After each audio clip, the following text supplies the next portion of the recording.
Hello everyone, welcome back to Faith for Dummies. Hi Izzie, how are you? Hi Rob, hello everyone else. I am really good, thank you. This is the first episode we've recorded since I got married. Hey, it is. One definitely came out after I got married. Yeah. And we joked that I was not yet married. But it happened, guys. I got married. Everything's all right. Yeah, and it was a very happy day, wasn't it? It was. It was a crazy couple of weeks around it. And Yeah. if you know us in person, feel free to come and ask, because it was mad. But the day itself was great. And Rob had a great day too. I had a great day and all the food was good. Oh, the food was good. The food was good. Did you skip the queues, by the way? Absolutely skipped the queues. Good. That's like the best thing about your wedding you day, get right? a pass to the front when you have a white dress on. You know, at my wedding, I had to buy one of my own drinks at one point. That's bad. Yeah, I was at the bar on my own.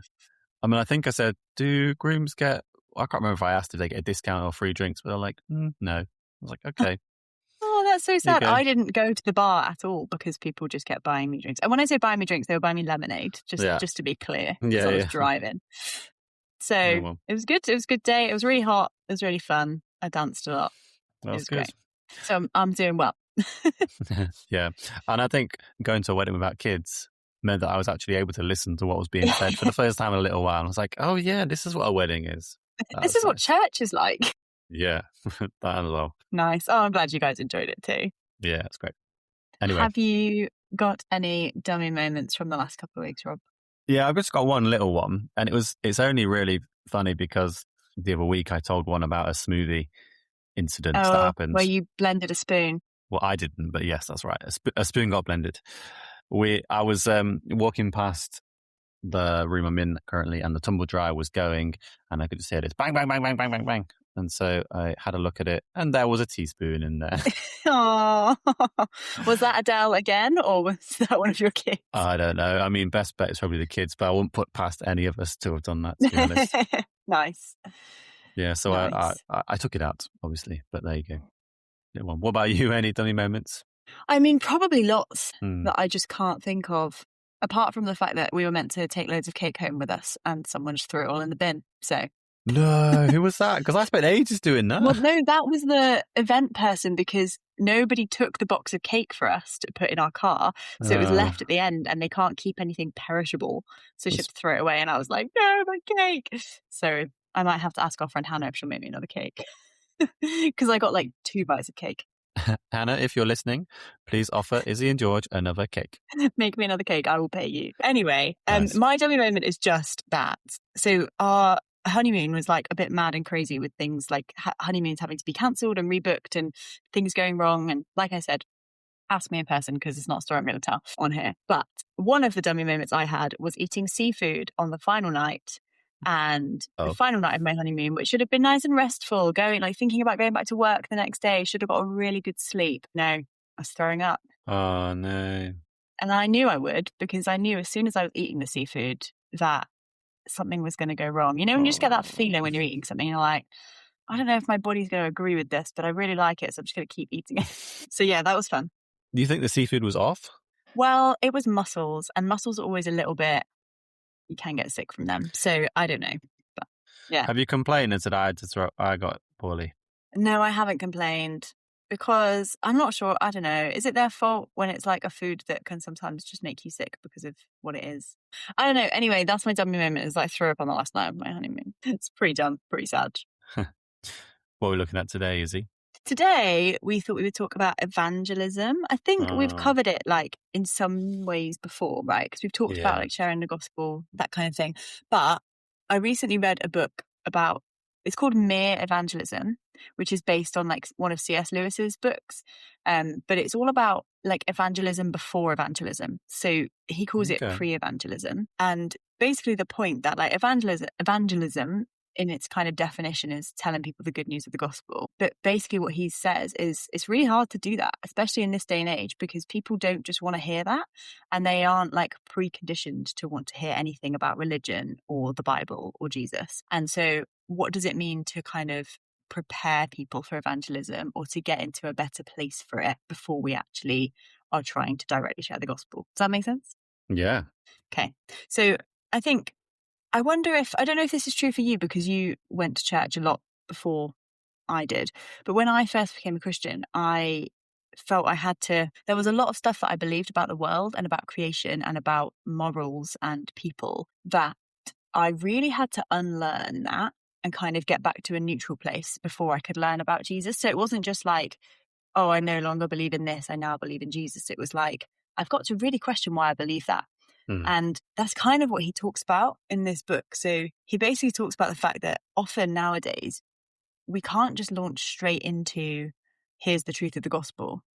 We have to start with asking people in some way, what is the truth that you believe about the world? What do you think about morality? What do you think about creation? What do you think about supernatural stuff? What do you think is good and bad and that kind of thing? Before we can even ask them, what do you think about Jesus? Yeah. Because if we just launch straight in with Jesus and they're looking at it through a lens of like, I only believe in what I can see, then you're not really going to get anywhere. Because even if you can prove that Jesus existed, they can't see him. And so that's not going to change their beliefs.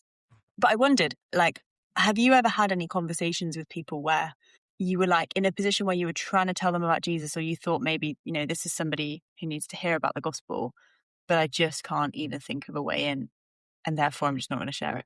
I think the answer must be yes. I can't think of anything at the moment. So I think I get it all the time. And I think it's a fear of sharing the gospel, but actually I'm wondering if it's a fear of not knowing how to start a conversation about the gospel. So basically in this book, he gives these two examples.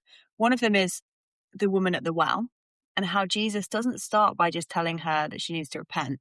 He talks to her about her life and about her desires and about what's gone wrong in her life. And he kind of talks about the fact that Jesus is like meeting her where she is, talking about the stuff that's going on, and then leading her into who he is and what he's done. In a similar way, in Acts, there are some kind of like philosophical, intellectual people talking to Paul, and he basically has to reason with them on an intellectual level first before he considers talking to them about the gospel. And the guy's point is basically like, these people are in different places, they're dealing with different things, and they have different beliefs, but they have these beliefs about themselves and about the world that actually Jesus and Paul, in those instances, like they dealt with them first. Yeah.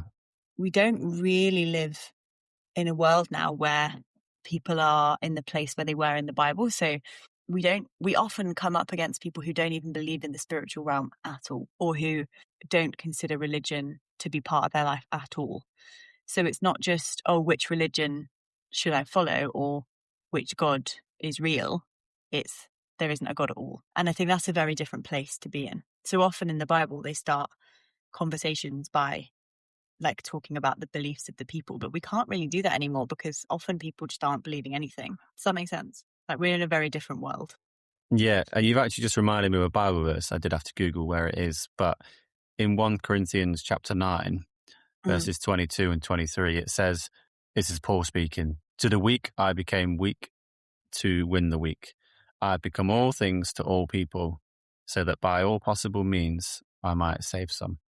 I do this all for the sake of the gospel, that I may share in its blessings. And it's just that Paul was saying that I'm all things to all people. And my wife actually did a creative arts module in theology.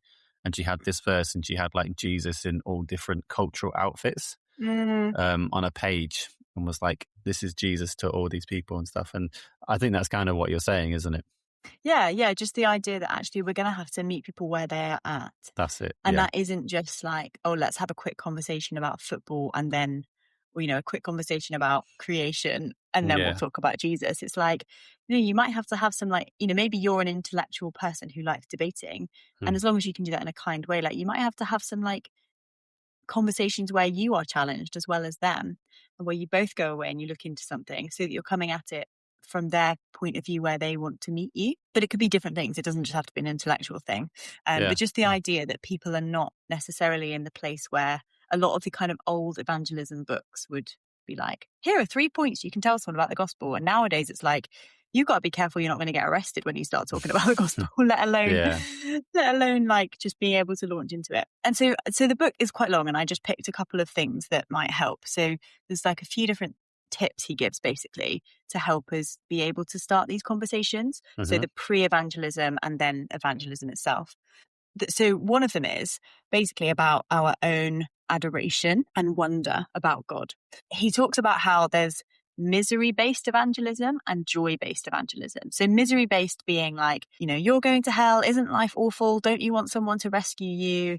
Which can work for some people, but like he talks about joy-based evangelism, which is basically saying, I have so much joy in Jesus and so much joy in knowing God and walking with him that it like pours out of me. And I think we often don't have that. Like sometimes people don't even know we're Christians. They don't even know that we're very happy. Yeah. And we might not be, on a given day, very happy. We might be going through something. But realistically, if we know Jesus and we believe in what he's done for us and we know God and we're walking with him, then we do have a joy that can be evident to other people.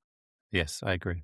So he talks about like, do you spend like day to day, moment to moment, like enjoying God's creation and adoring God's creation in order that you might be able to share that with somebody else? And do you ever actually just sit and revel in the gospel and what Jesus has done for you?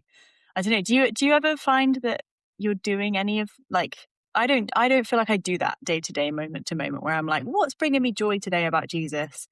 And then how is that going to overflow to other people? Maybe you're different. Maybe you do that. I think go back and listen to our joy versus happiness. But I think ever since doing the episode, I have tried to take more of a notice around me of like joy and not just happiness, and being content like with what I've got, but also joyful because I have Christ in my life, what that looks like. I also have a mildly amusing story about one of those shouty preachers, which I may or may not have told already. I can't remember. But one time I was in Manchester and there was this guy shouting. And so I decided just to have a conversation with him. This is when I had time and no kids, and just ask him about what he was doing and why he's doing it. And I said something along the lines of, do you think like the approach of shouting at people is going to get people to listen more than if you just have a conversation with them one-on-one? And I understood what he was doing, but I don't think he understood what I was trying to say and the point. And in my head, only in my head, not out loud, I was getting mildly frustrated with what was going on. I was like, I need to just wash my hands and leave this. And so I was like, okay, cool. It was nice to meet you. I'm going to go. And I put out my hand to shake his hand a couple of times and he didn't do it. He just left me there. And I was like, oh, okay, well, I'll just go then. Wow. Yeah. Okay. And I mean, that will work for some people, right? Like the shouting and the fear, like they do it because it does work for some people. I think but the guy, go on. I was going to say, I don't think it's the best way of doing it. I think we should be doing this in love. And if it does work for some people, it probably wasn't the best, but maybe it got their attention. Also, there's a way of preaching in public and not shouting and screaming at people, obviously. Yeah. And shake the people's hands if they put their hands out. Rob just wants a handshake. I think the thing that struck me was like, I am so rarely... So I found a couple of times with my family who aren't Christians, like some of my aunties, I was talking about something that had happened. Oh, maybe finding a job or something like that. And basically my auntie said like, oh, wow, well, that's what you get when you put things out into the universe and they come back to you or something like that, right? Because that's her belief. And in that moment, I thought, I could have just said, oh, yeah, I guess that's what you get when you pray about stuff. Or like, oh, yeah, I just had to really trust that there would be something for me and that God had me. And I don't think she would have found that weird. But what she'd said was just as weird, to be honest, because I found it a bit weird what she said. But I was like, I'm so rarely thinking that on the top of my head, this good thing has happened to me because it's an answer to prayer. Like sometimes I forget that I've even prayed about something. And so it wasn't there, like ready for me to say, but I was like, oh, I wonder if I'd been thanking God for those things in a more regular way, that it would have been top of my mind to say, oh, well, I did pray about it. So I guess maybe that's, maybe that was an answer. So yeah, I wonder if that's an encouragement to kind of be listening to the gospel ourselves and like immersing ourselves in joy and wonder more often, so that can be a starting point for conversation, even if it doesn't go anywhere. Just, isn't it a beautiful day today? Isn't God good? Yeah. I think there's two sorts of people when it comes to evangelism. Those who find it easier to do evangelism to people they know, and those who find it easier to do people that they don't know. Yeah, absolutely. I think so. And I think it depends how you approach it as well. Yeah. Which one would you fall under? Oh, definitely people I don't know. Yeah, same. So much easier because there's no skin in the game. If you don't want to talk about Jesus with me, I'm never going to see you again. Following on from that, I guess, is the other thing he talks about is like being a good evangelist is just being a good conversationalist. Yeah. So it's about having the skills to talk and the skills to listen. Yeah. And he talks a lot about using imagery and storytelling. And that's what the Bible is full of, imagery and storytelling. And he's not saying you have to learn parables off by heart. He's just saying, like, if you're a footballer or if you're an artist or if you're a chef or if you're I don't know, anything else you might find interesting, that actually you can use that to create imagery to talk to people about. So, I mean, I literally cannot think of a football analogy to do with the gospel. But if you were in a conversation about football, even if it was a conversation about being disappointed maybe by a football score, if you're able to like use that imagery to talk about the gospel, that's going to follow on naturally really well. If you're already able to have a conversation about football, then that's going to slip in, rather than being like, I've got my 3-point sermon prepped if anybody asks me about church this week or like about Jesus. But what if somebody asks you about football? How could you talk about God's goodness in football? I'd say, just because we're talking about it and the World Cup is going on, if you're interested in football, or to be honest, even if you're not, you're just interested in Jesus or the World Cup, whatever, go check out the Instagram Ballers in God account, because there's so many Christian footballers out there who are publicly praising God and saying things about their faith in the World Cup, in victories and in losses as well, that it is so encouraging to see. And I guaranteed you will be encouraged by it. Yeah. We had a chat with our electrician the other day about football and Christian footballers, although then it turned out he was a Christian. So, how cool. Actually, that's another tip. If you listen to Christian worship music, I don't listen to a lot of Christian worship music. It's just not, I don't listen to a lot of music, to be honest. I'm more of a podcast kind of person. But if you do, that can be a conversation starter as well. Like we had somebody come into our home and was like, oh, what's this music? And so that could be a really great conversation starter. Yeah. Was there a Bible verse you wanted to share in terms of the conversational stuff? Yeah, there is. And I've said this verse a lot of times already, but it's just a good verse. It's from 1 Peter 3, verse 15. And it says, but in your hearts revere Christ as Lord. Always be prepared to give an answer to everyone who asks you to give the reason for the hope that you have. But do this with gentleness and respect. And it goes on a little bit in the next verse. And I just think it's such a good verse, such a good reminder that what questions are you going to come up?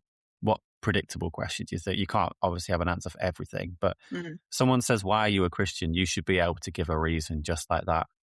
If someone says, well, you know, what evidence do you have for Jesus? Even if you don't have all of the understandings and everything, you should be able to give a basic thing, and you should be able to do it in the, as it says, which is important, to do it with gentleness and respect and in a loving way that doesn't condemn the other person for not believing the same. Yeah, absolutely. And I think that is the whole thing about like having conversational skills. Like part of having conversational skills is being able to listen to others and listen to their opinion, even if you don't agree with it. That's it. And you've also got 2 ears and 1 mouth, which means you should be listening twice as much as you should be speaking. Do you say that to your kids as well? They don't listen. Ironically. So yeah, I thought that was a helpful thing just to remember, like, we don't have to be evangelists. When I was growing up, it was like some people are evangelists, some people aren't, but actually we're all called to share the good news, whether we do it well and from a stage, or, you know, every day, or whether we just do it occasionally. But actually we can all be adoring God in ourselves and like reminding ourselves of the gospel, and we can all up our conversational skills to be able to kind of segue into Jesus from whatever we're talking about. Yeah. And another thing, is England are playing tonight, so I'm wearing an England shirt currently. But I do have a top that I was wearing yesterday, I think it was, which said on it, "This is what an evangelist looks like," and that can be a great conversation. Oh, what's an evangelist, or however they might say it, and you're like, well, let me tell you the good news. Yeah, nice. And even just t-shirts with, they don't have to have like fully explicit Bible verses on, although those do exist. Like even just ones that have pictures on or crosses on or things like that. They are conversation starters. Yeah.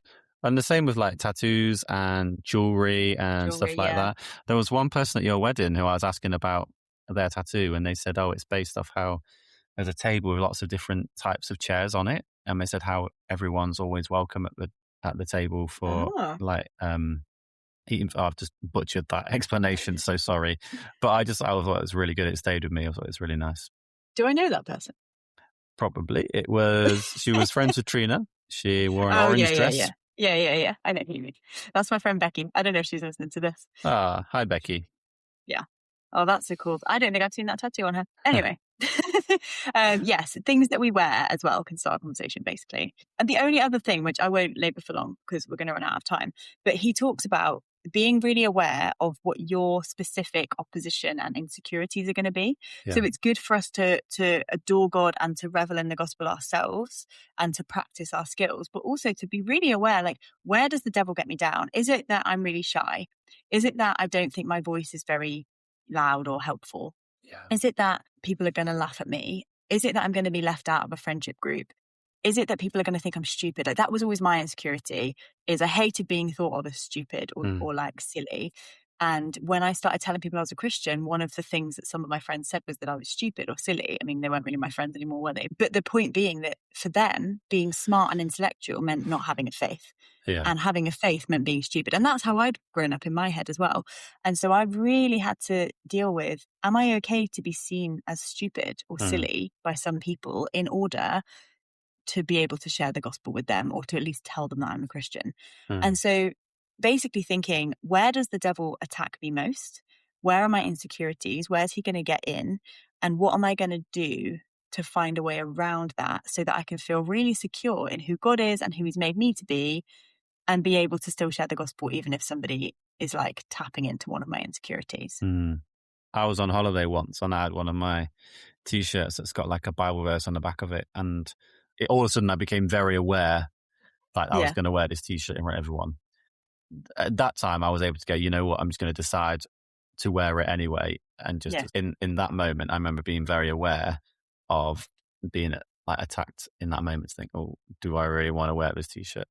Yeah, absolutely. And that can happen in big ways as well. Like, you know, you might even have a friend who has asked you a question about the gospel, and then when you're researching it, the attack comes in the form of, you know, feeling like you don't know enough, or actually like just really being able to note, like, where do I often feel insecure, and therefore where might I need to kind of have some extra prayerful support around me when I'm doing that part of evangelizing and getting to know people. But yeah, I think the biggest thing over all of it is obviously to pray, to talk to God, to ask him to help you, and to ask others around you to help as well.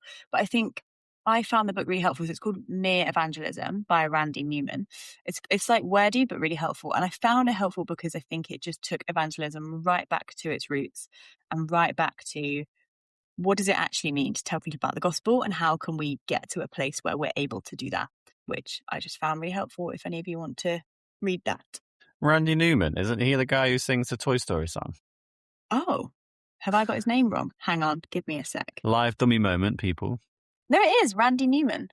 Okay, well I don't think he sings the Toy Story song. I think it's a different Randy. Yeah, Randy Newman is the guy who sings the No way. Toy Story it's song. Not. I don't think it's the same guy, but if it is, hey Randy, how you doing? Great work in the book industry and the music industry. Yeah. I think even Tim mentioned last week, like, preach the gospel and if necessary, use words, that famous quote. And we can evangelize so much through our actions, far more than our words, for being just countercultural or being living out biblical truths in our life, and people just eventually noticing that there's a difference about you. We have this saying in our youth group about big snowball Amy, because you do all these things, like start off as a little snowball and then you have this giant snowball effect, and people look at you and say, hang on a minute, you've just not sworn. And now I think about it, you've never sworn, you've never drunk, you've never done anything wrong. Oh, not quite, but you know, you have this attitude, there's joyfulness about you, it's different. And hang on a minute, you're actually a massive snowball. What's going on here? Nice. I like it. So yeah, I'm sure there's loads more we could talk about with that, but we are absolutely going to go over our time. But use this as a conversation starter. Chat to your Christian friends and family and church friends and stuff about, how do you share the gospel? What are your insecurities? And how could you pray for one another to be able to share, or at least start on the road towards sharing the gospel with people? Yeah. I think one of the greatest things that I would just recommend to particularly teenagers, but you could apply it for adults in context too, is you have a great tool in your church and your youth league. Did you hear that? Okay, hang on. Parcel for Adele? Do you want to finish what you're saying? Yeah. The greatest tool that you have is you've got youth leaders and you've got church leaders who you can just invite them along to stuff too and let them do the work for you. Like I'm employed to tell young people about Jesus and to help disciple them. If you're like, I want this friend who's asking questions, or I really want them to come to faith, but I don't really know what to say and stuff like that, bring them along to youth. Say, look, I've got this thing, like, let my youth leader do all the hard work and all the talking. Or if you're at work, like, come to church and then bombard the minister afterwards with loads of questions. Absolutely. Get invited to Alpha, get saved, and there you go. Yeah. Most youth workers and ministers, or just faithful friends, would very happily have you take them for a coffee with your friend who has questions. Yeah, absolutely. And just chat about it together. It doesn't have to be like this, question and answer session, but it can just be, a little bit more than me. Would you go for coffee with us because she wants to ask about this or he wants to ask about that? So yeah, absolutely. Rob, next week we have a slightly different kind of episode. Do you want to tell everyone what we're doing?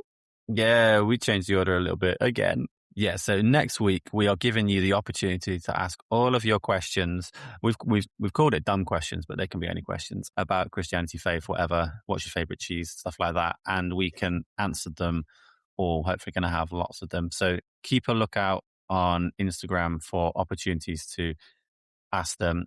We're also going to give you an opportunity to share out some dummy moments, which can stay anonymous if you want to, so that you can share some funny stories and we can read them out. A bit of a share the love kind of episode. So hopefully that'll be a really, really good episode. So check out our Instagram and that will have more details on there. Do we have a challenge for this week? No, send us your dumb questions. That's your challenge. Oh, yeah. And evangelize to everyone.